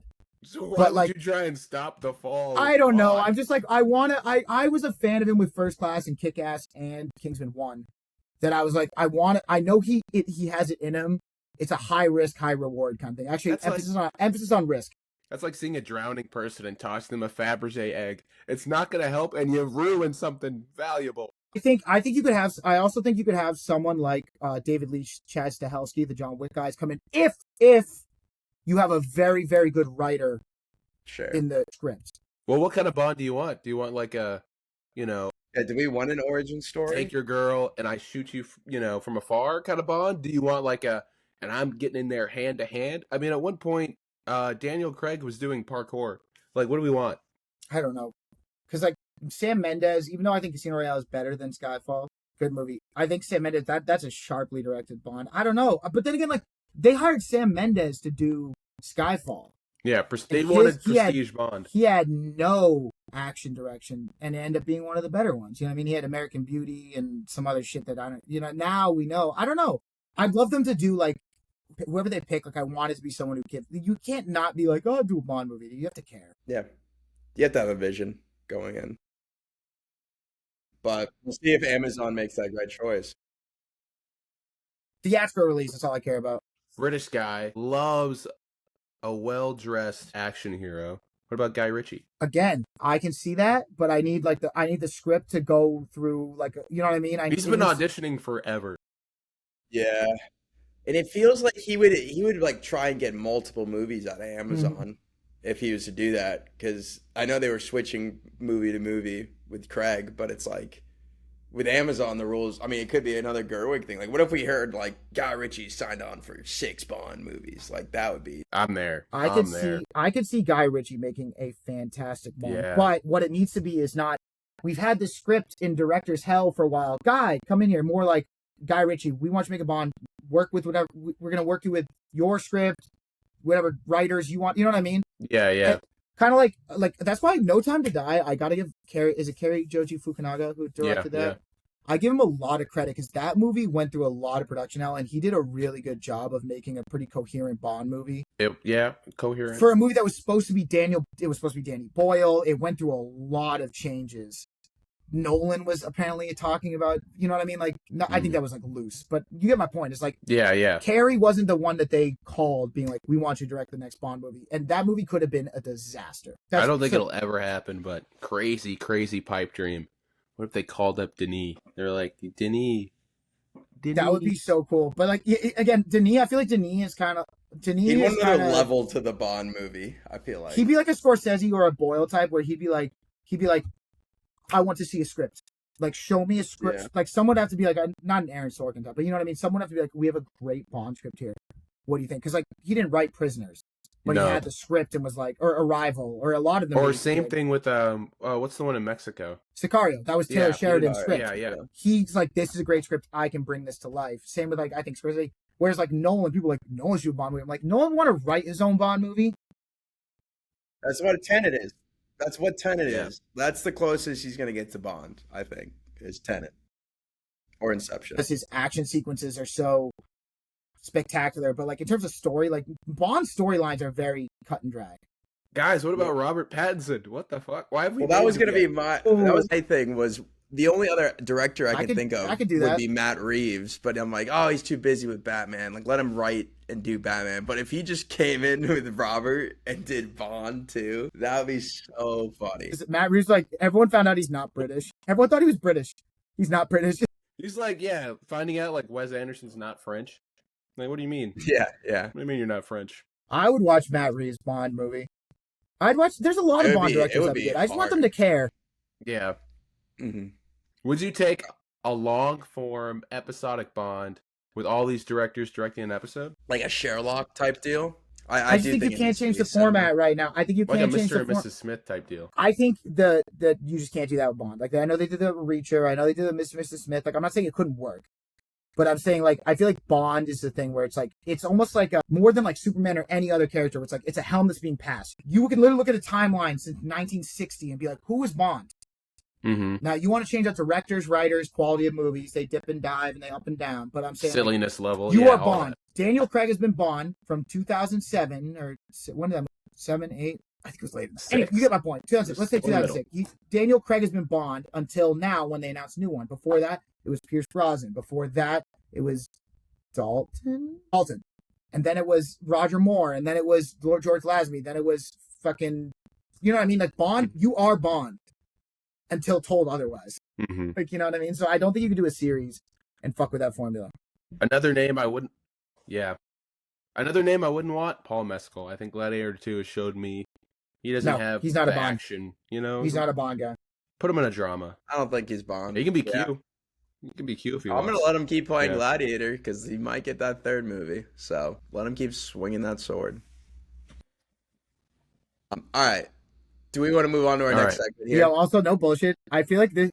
Should we cut to movie of the week and do trailers next week? We could do movie of the week, announce the next movie, cut it, and then next week do trailers and cast from the past, because we talked about this movie news for like fucking an we hour. may need to save cast from the past and trailers till after the Oscars, because we're gonna have to probably do Oscars. So let's I think we should talk about movie of the week, and then I'll announce the next one, and I think we should wrap it up. Because we could also do trailers like live in person if we wanted to. But that's true. Oh, that could be what we do live. Yeah. That's fine too. I'm saying I'm with whatever. I just think we still have to do a couple other things, and we can't do trailers right now. All right. Are you guys ready? We'll time back in. Yeah. I got my notes. Yeah, I got my notes. Heck yeah, Brian. I love that you took notes. All right. Yeah, so this I wasn't working. I know. I can't believe you sent me that picture of Michael with his head. I didn't send it to you, Eric, because I didn't know if you had watched it yet. But I said hard at work because there was no one in my office, and it was me and my monitor. And it's the scene with Ethan Hawke standing next to the suicide. Hard at work. Micah, talk to us about your movie. All right. First Reform, the 2017 Paul Schrader, written and directed by Paul Schrader, starring Ethan Hawke. This has just been on my watch list, kind of been in watch list hell for a while. Thought this was a good opportunity to watch it and then also watch with other people and like talk about it. I'd heard it was good. You know, I'd heard all these good things. I mean, you can see its Letterboxd score, you can hear the reviews, people talk about it. But seeing it myself, I was like, oh, I get it. Like, this is really layered, and like it came out in 2017, you know, still relevant now. I mean, you know, and it's kind of relatable, like feeling kind of despair when you think about the state of the world. But I also thought it was like a strangely, had a really hopeful ending. And I really liked that because it kind of lined up with the through line of the movie. You kind of have these two paths, like kind of personified as people. You've got Mary, she's pregnant. You've got Mother Mary, you know, this one character, and you got Michael, who's depressed and he's freaking out. And then you just watch Ethan Hawke, who's got his own issues, alcoholic, dying of cancer, rude to his exes, you know, in a church that had this like radical past, but now it's been neutered down to this tourist stop next to a mega church. So he's like really like just, they even talk about it like, hey man, you're shut off, you're doom and gloom, you're beating yourself up. Like, you know, I think Cedric the Entertainer even tells him like, you know, God did all the suffering for you. Like, why are you beating yourself up all the time? And at the end, like, he chooses Mary. He chooses hope. He chooses to love instead of despair. Like he had the option to kill himself like Michael, and he chose not to. So I really liked it. I liked with Cedric, even like someone like Cedric the Entertainer. I thought I liked it. This movie, how I liked it went up, but still, surpassed. Like my expectations were, subverted them at the end, because even like Cedric, like I was like, I kind of know where he's going to be the one. I thought he was going to be a one note character, being like, the bad parts about these, corporate churches. Yeah. But he wasn't. Like he did say a lot of that shit. He's donating, but he did more. And like, yeah, like you said, Mike, I was like into this movie at this point, and I was like, shit, the man pushed to the edge, faith, not even faith rattled because he still had faith in God, but like what we've created of faith rattled. He's about to blow it up. And when the ending happened, I was like, that was actually really hopeful and kind of sweet. Like about like finding, even if, whether you even lost your faith or not, like finding something in your life to hold on to. It was actually really beautiful. Yeah. That was crazy. I like it really. What'd you think, Eric? I'm not gonna. I like the movie a lot. I'll say that first off. I had no idea what this movie was about. I didn't watch the trailer going in or anything. I didn't either. So when that first scene, when she calls him to the garage and she shows him the suicide vest, like my jaw dropped. I was like shocked. I'm like, oh, this movie's going in a crazy direction. And throughout the movie, I think you touched on it, Micah, like themes on like being isolated and then like the doom and gloom of the world. And it's interesting because I didn't know how to interpret the ending, because you both are like saying like he chose her. I almost, when I saw it, I was like, oh, this is like a death dream in my head. Like I was like, this. No, I think a lot of people took it as that, like being like, oh, he actually died. The reason I say that too is because throughout the movie, Schrader chooses to use like this stationary shot where he's always in the middle, and the only time he ever does it not is when they're laying on each other and the world starts spinning. There's no dynamic. There's really no dynamic shots in the movie, like except for like a and I'm like, that's obviously not happening. And at the end when they're like kissing too, and so I was like, is that just his way of saying like this isn't happening? I read those kind of differently. I read them as like he only feels like a freedom from all his like his doom and gloom when he's with her, when he lets someone in, because they even say he's so closed off. So like when he's like, oh, this is kind of weird, like I guess we'll take your, what do they call it, the magical mystery ride, and then all of a sudden he's like, everything's good. I feel like they make it intentionally look like it's very apparent they're laying on a floor in a green screen. Yeah, they did not try to make it look like they were soaring through the mountains. Like it's so then like everything's happy, it's peaceful, it's like the ocean, it's the beach, and then even when things are bad, he's like freaking out, and you can see it on his face. They're still soaring above it. Like that's kind of the two things you have to balance. Like things are bad, but you can be with your girl and you can as someone who grew up Catholic and now is not adapted faith, like I actually like resonated with the movie on a few different levels, and then took a very different route, which I also agree with both of them, like where he's obviously a man of God, but because of what happened to his son, because of what he's seeing around him with the pollution and with the church, like he knows that this corporate church is like not what God wanted. It's a gross mutation of it, doing that. And now he's getting angry. He's getting upset. He's drinking more. He's doing this, and that. And like, they really emphasize it more and more, like where he's like, it's like, will God forgive us? He's getting angry about himself, about the church. They do the symbolism with the Pepto and the whiskey, where it's like he's killing himself, but he's throwing some Pepto-Bismol to help. It's not actually helping, kind of like him standing up to the church. It doesn't really do anything. And it makes it seem like this like bleak thing where like you get angry about the political or the religious things around you, and then it kind of brings it back to earth right at the end. And listen, I'm speaking from my own experience where I'm like, it resonates where like it brings back to earth where like this dude was really ready to either blow up the church or kill himself. And then he sees this woman there that makes him kind of realize he's like, it doesn't matter that maybe the planet's dying. Maybe God is angry at us and this church is a whack. Like I have something here that matters. And it kind of makes all of that wash away. So that's why I was like, I don't know if you read my letterbox, but I was like, honestly, I'm kind of speechless. I was like, that was a very good experience, because I've been on that, like when you start spiraling, where he starts being like, everything's fucked. My church is donating to the enemy. God is angry. Like there's no, like he's mad at himself for his failed marriage. And then it just comes back to the end where he's like, you know what? The only thing that really matters is that I love, what was her name? Mary? I love Mary. Mm-hmm. great, good stuff. Yeah. He's been quietly putting out these bangers. I can't believe I haven't seen this movie. That was fantastic. What were you gonna say, Eric? Oh, sorry. No, I mean, I know. I was gonna say, I agree. I wasn't tracking this movie at all. I feel like I even remember the trailer coming out in 2017 and just kind of like waving it off, just being like, "Oh, this is like kind of too out there for me." But I think I just had a brain fart. But I think it's up for interpretation too, like that movie, and I like the hopeful takeaway from it too, because that wasn't my initial takeaway. So hearing you guys talk on that side is like a good side of it too. It's a quote unquote hopeful takeaway because like still the Earth is still very much dying. Yeah. God, if he's around, probably is angry about what we're doing. The church is still this mutated form of itself. Like he doesn't undercut all the shit that's going on in the world. He's just kind of, it brings it down to a personal level. Like for what's his name? Ernst?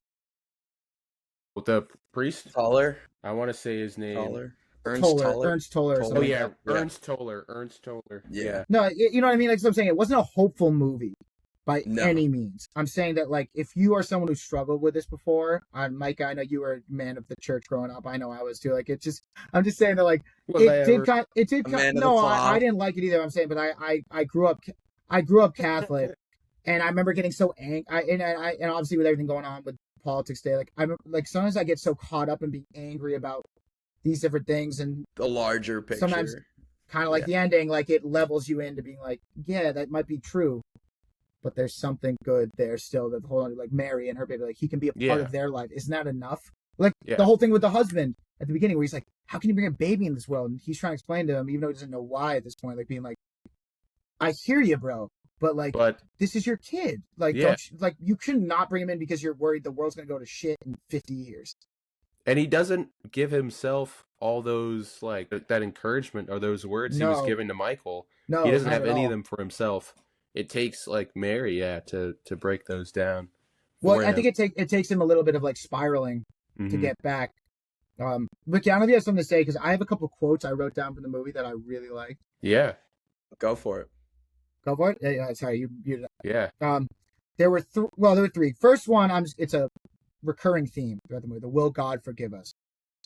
Which I'm not a God man, but I'm saying I think that's a funny thing where he's kind of being like the last thing this dude said to him before he like died, essentially, like being like he's like you have to wonder, like he's like, we talk about preservation of this church, doing all these things to outreach in the community, but like, are we doing what God wants? That's one thing. But the two main ones I want to do, number one was after he talked to that woman who I guess he slept with at one point, the other nun or whatever she is. and this is a guy, this is a priest, and he says, and I think this is just a very good quote about like when people talk about what's a sin and what's not. She goes like, do you think what we did was a sin? What was wrong? And he goes, no, I've seen enough real sin to know the difference. And I'm like, that, I don't know, I just like that quote where I'm like, you know what I mean? Like he's like this is a guy who's like seeing, like you see in the media today and stuff where people talk about like, that's God doesn't like that. It's like, I think you know what real sin is when you see it. Yeah. And the other one was when he gets challenged at that youth group. And he talked, and again, this is another kind of instance about like the modern Christian, where he goes, how fucking easily they talk about prayer, those who have never really had to pray. I just like that quote. You know what I mean? People talk. Yeah. I think they had Paul Schrader, good writing, and I found out this was nominated for best original screenplay. Yeah. Like those are two great quotes about like the modern Christian, where they like this guy is actually someone who struggled with his relationship with God and has powered through it. Where he's like, and I'm not a God guy, but he's like basically saying like, that's not real sin. I know real sin. And he's like, you talk about prayer, you don't know shit about prayer. Yeah. Those are two quotes that stuck with me. Sorry. Yeah, same. Brian, you're making me think of another part where he says that he's struggling with praying because like he hasn't prayed. He's trying to start this journal. He kind of finds it egotistical and everything. But then he's like, once he starts diving more into researching like the environment, he's like, I found a new way to pray. He's like meditating on how bad things are. Yeah, and that kind of crosses over. Sorry, Eric. I feel like Mike and I are hijacking. It crosses over in the whole thing where it's like, where Cedric the what's his name? I can't remember. Cedric the Entertainer. Hold on, I got the name. His name is Reverend Joel Jeffers. Where Joel, let's call him Joel. Where Reverend Joel, and it's again, Paul Schrader did great analogy for like not analogy, like mirroring of what we see in religion. Joel's idea is being like, God is like, look at the outspread, about spreading the word, about touching and helping. They are helping. They have soup kitchens. Like, they show the good that they're doing. Yeah. Helping and spreading as much as we can do. That's what we're doing. He's like, you don't know the logistics of running a parish like this. Like, he's like talking about all that.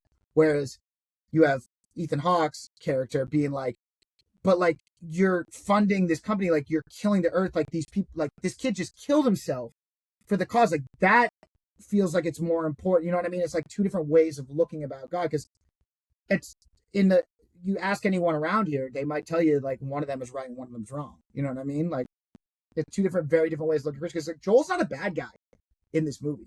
No. He's like, he's trying to help. He's sympathetic towards Ethan Hawke's character. He's like, but we're trying to just help people.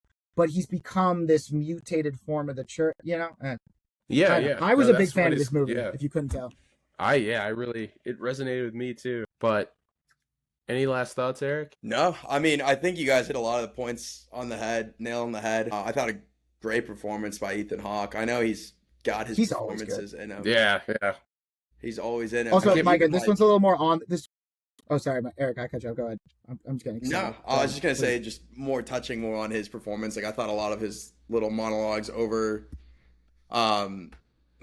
talking about the current scene he was in. I thought that was a great choice when he was saying like, when he was like talking about prayer with her and like kind of lying about what he was feeling in those moments, and then even his like crash out at the end once he realized Mary was there, and he was making these like animalistic noises as he was like punishing taking the bomb, the vest off, which I also like. Maybe it was just the comedic timing in me. I thought there was gonna be a moment where he like took the vest off and it was gonna go boom the entire time that was happening. I thought about the part where I was like, does he know how to detonate the vest? Yeah.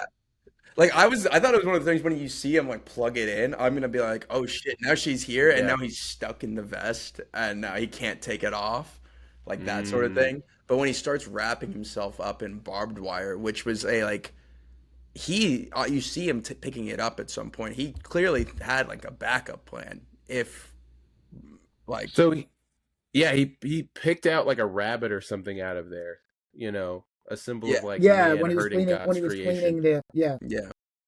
So I think that's what that was going to be about. He was going to make himself the rabbit. It's a whole thing about like, there's obviously the big metaphor where the church that he first reformed is like preservation versus first abundant, or was it newly abundant, whatever that is, like expand. There's like the obvious metaphor, but like I think there's a big thing where it's like between him, like even with, I'm not saying he had to end up with Esther, whoever that chick was, but like you said, like I think you had a man at war with his relationship with God, whether you like, you know what I mean? Like he doesn't want to think he can love Mary or Esther, even though he doesn't love Esther, because his marriage failed. He thought that what he did and his father did before him, that ended up killing his son, but he still believes in God. Like, you got a man who's just all over the map. Well, think about it. He went from like, I'm going to blow up this church to like, I should just punish myself and drink this Drano and kill myself. Like, he doesn't know until he sees Mary, and it kind of like puts the blinders on and makes him realize like, you don't have to hate yourself. You don't have to punish.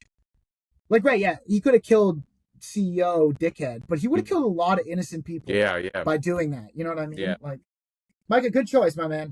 That was a good one. You, it was a real thinker. Also, we've been talking for almost 2 hours now. This is still shorter than the last pod at this point. Was it? Yeah. That's we good. got it down. It was like 150 something. Got it down to like 130. Should we transition into my choice and then we'll call from here? Pick away. I have a good one I haven't seen, and I really hope you guys haven't seen either, and I'd be shocked if you did. My movie is 1114. What is that? 11 numbers, colon, numbers? 14. These are numbers? Yep.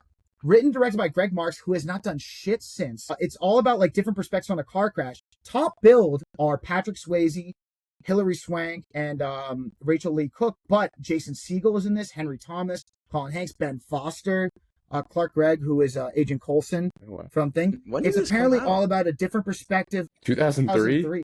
It's all about, I heard about it before. I've been wanting to watch it. It's all about different perspectives on a car crash. Proby's in this. Who's Proby? Eric, you know Proby. From NC. Yeah. I guess the whole point is Colin that there's a car crash at 11:14 p.m. and then you get to see each different perspective of it. this director and writer has not done shit since. Apparently, he's coming back. He has something coming up writing wise in the next year, but he hasn't done shit. Greg Marks. But it's got a great cast. I've heard good things about it, and I've been really curious about watching it. I figured, why not here? Let's run Yeah. it. You like Yeah, it? You guys look it up? It looks cool. It looks cool, right? I'm down. I'm down. I'm Cool. excited. I'm excited to watch this. I feel like it's a good one. That like it's a movie. I don't know if anyone's seen this. I don't know anything about this. Yeah, I don't know. Is it on the site, Brian? I hope so. I mean, yeah, I hope Micah, so. Micah, we need to It's work on, together, brother. Yeah. I think I saw it. Oh, it's you can rent it on Prime Video if nothing else, which is good because you couldn't rent like 28 Days Later. Oh, okay. But I guess Hilary Swank helped like finance this movie. Like the guy, he had pitched it around a lot, and she found Jason Segel is in it, which I'm curious about. What's that going to be like? This is Oh like, my God, Brian! It is on the site. hell yeah. Huge. All right, Eric. Whenever you want to come over. Yeah, Yeah, we I know. gotta- I think it's gotta gonna be a good hold watch. I think together. it'll be good. All Good. right. Yeah, a few incidents that happened at 11:14 in the town of Middleton are seen from 5 different perspectives. Each of the player generally works. Okay, this is whoever wrote the storyline is way too in depth. I'm not gonna read the rest of that. All right. All right. Okay. There's a Okay. car crash. Good choice, you get 5 Brian. different perspectives of it. All right. Cool. All right, Eric, you This got was plans fun. Sunday? Sunday. Potentially no. So maybe we run it then. That'd be a good time. We can do this after recording. Let's just finish it. All right. All right. Sorry. Yeah. Well, No, me. This is no me too. Yeah. Just rounding this Eric, out. do you want to take us out? Yeah. We got our movie for next time. This is our second episode, so we're going to work on putting these episodes out. Like we said, probably the first 3 together. That'll come out before the Oscars. So next episode will be pretty much our last go at talking about the nominations for the Oscars before game time on March 2nd. So looking forward to talking that through with you guys and talking through 11-14. Hell Anything yeah. else from you guys? No, I had a blast. Can't wait. That was mad Yeah. fun.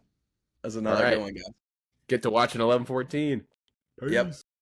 Peace. This is gonna be the thumbnails. I run the little. Oh, I got balloons. All right. Bye, guys. Go Phoenix.